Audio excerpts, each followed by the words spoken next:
નમસ્કાર, આપ જોઈ રહ્યા છો નેશન પ્લસ ન્યૂઝ. હું છું આપની સાથે હેતલ ભગત.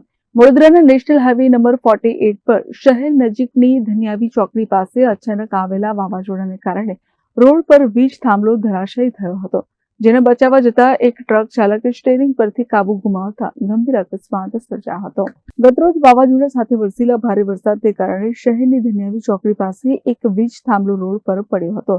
સુરત તરફથી અમદાવાદ જઈ રહેલા એક ટ્રક ચાલકે સામે પડેલા થાંભલા સાથે અથડાવાથી બચવા માટે એકાએક સ્ટીયરિંગ ફેરવ્યું હતું, જેના કારણે ટ્રક પલટી ખાઈ ગઈ હતી.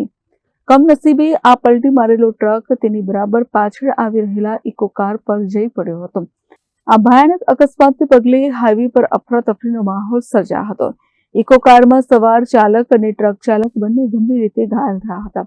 અકસ્માત જોઈને આસપાસના સ્થાનિક લોકો તાત્કાલિક મદદ માટે દોડી આવ્યા હતા અને પોલીસ તેમજ એમ્બ્યુલન્સને જાણ કરી હતી.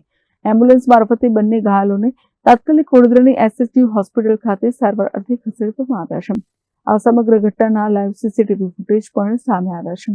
સીસીટીવી ફૂટેજમાં જોઈ શકાય છે કે કેવી રીતે સેકન્ડોના સમયમાં જ આખી દુર્ઘટના સર્જાઈ હતી.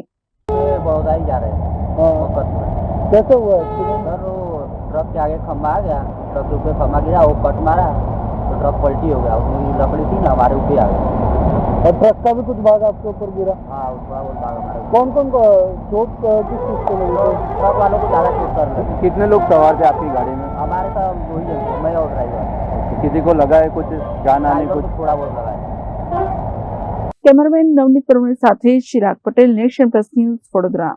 સમાચારોના સતત અપડેટ મેળવવા માટે અમારી નેશન પ્લસ ન્યૂઝની યુટ્યુબ ચેનલને સબસ્ક્રાઇબ કરો, બેલ આઇકન દબાવો અને જોડાયેલા રહો ફેસબુક, ઇન્સ્ટાગ્રામ અને ટ્વિટર પર.